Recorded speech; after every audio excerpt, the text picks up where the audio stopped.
Baik, bismillahirrahmanirrahim. Assalamualaikum warahmatullahi wabarakatuh. Selamat siang dan salam sejahtera untuk kita semua. Perkenalkan, nama saya Ahmad Rifki, berasal dari Universitas Jambi.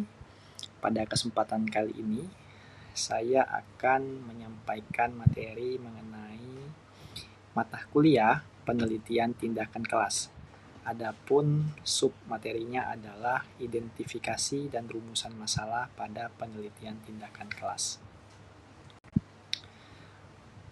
Adapun tujuan pembelajaran pada materi ini, mahasiswa diharapkan mampu yang pertama memahami pengertian penelitian tindakan kelas, yang kedua menjelaskan hakikat identifikasi masalah dalam PTK, yang ketiga mengidentifikasi berbagai sumber masalah di kelas, yang keempat menjelaskan langkah-langkah identifikasi masalah, selanjutnya memahami pendekatan APKL dan USG dalam analisis, yang terakhir adalah mampu merumuskan masalah PTK dengan spesifik dan terarah.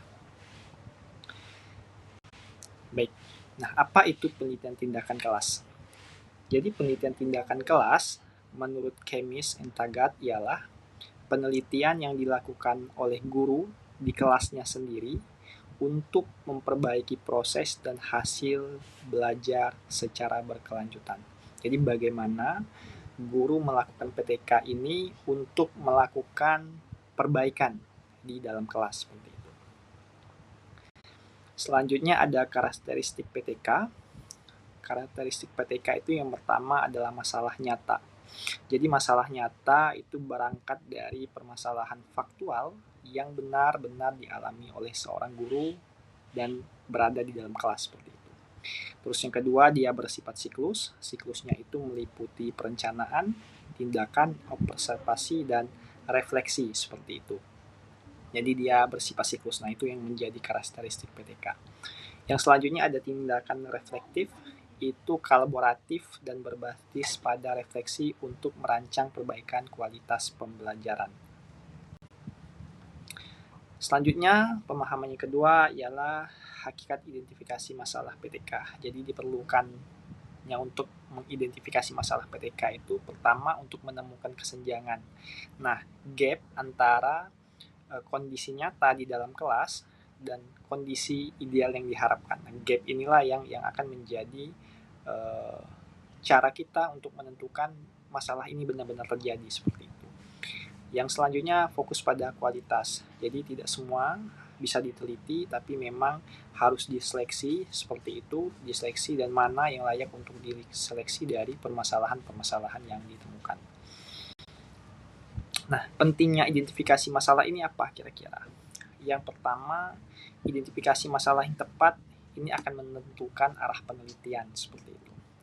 Yang kedua, menghindarkan guru dari kesalahan fokus sejak awal. Jadi sejak awal itu sudah bisa nih guru itu sudah bisa menentukan ini yang harus diperbaiki pertama, seperti ini prioritas yang harus diperbaiki.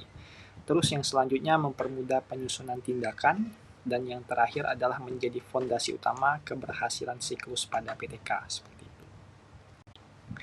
Nah, sumber masalah PTK secara garis besar itu ada 3. Pertama ada peserta didik, yang kedua ada guru, yang ketiga ada sarana. Nah, yang peserta didik ini motivasi rendah, hasil belajar tidak tuntas misalnya, atau siswa kurang aktif berpartisipasi di dalam kelas seperti itu, maupun masalah-masalah yang lainnya. Yang kedua, guru misalnya. Guru menggunakan metode pembelajaran yang kurang kreatif gitu ya, atau pengelolaan kelas yang tidak efektif dan efisien. Nah, itu menjadi sumber masalah dalam PTK. Yang selanjutnya ada sarana. Nah, keterbatasan sarana yang dimiliki oleh sekolah ya, karena sekolah itu tidak sama antara satu sekolah dengan yang lain. Nah, ini menjadi juga masalah yang bisa ditemukan dalam PTK seperti itu. Nah, contoh permasalahan yang ada, misalnya rendahnya tingkat partisipasi siswa dalam mengikuti kegiatan diskusi secara berlangsung. Terus misalnya masalah siswa mengalami kesulitan memahami konsep pembelajaran atau materi pembelajaran. Nah, nanti juga bisa diantisipasi dengan model-model pembelajaran yang lebih variatif misalnya, atau kurangnya keterampilan berpikir kritis siswa untuk soal-soal yang berbasis analisis misalnya. Terus misalnya ada suasana pembelajaran yang dirasa cukup monoton dan kurang memancing antusiasme belajar. Soalnya dia contoh beberapa permasalahan yang ada di PTK. Nah, langkah untuk mengidentifikasinya pertama adalah melakukan pengamatan, ya itu jelas pengamatan kita guru hadir atau yang sebagai mau melakukan PTK itu ya mahasiswa misalnya atau siapa, itu langsung hadir untuk mengamati proses pembelajaran yang berlangsung. Nah, setelah mereka mengamati, mereka bakal menemukan kesenjangan atau celah, oh ini loh masalahnya yang terjadi di kelas ini. Terus mereka menganalisis itu juga bisa dikumpulkan dengan data-data pendukung lainnya. Nah, akhirnya dengan mengidentifikasi masalah, mereka menentukan prioritas mana yang paling krusial untuk dipecahkan seperti itu. Nah, teknik identifikasi masalah itu ada beberapa cara. Yang pertama bisa melakukan observasi langsung di dalam kelas tadi yang kita sampaikan. Terus juga bisa wawancara. Wawancara ini bisa dengan peserta didik ya, mau rekan sejawat seperti itu, sesama guru misalnya.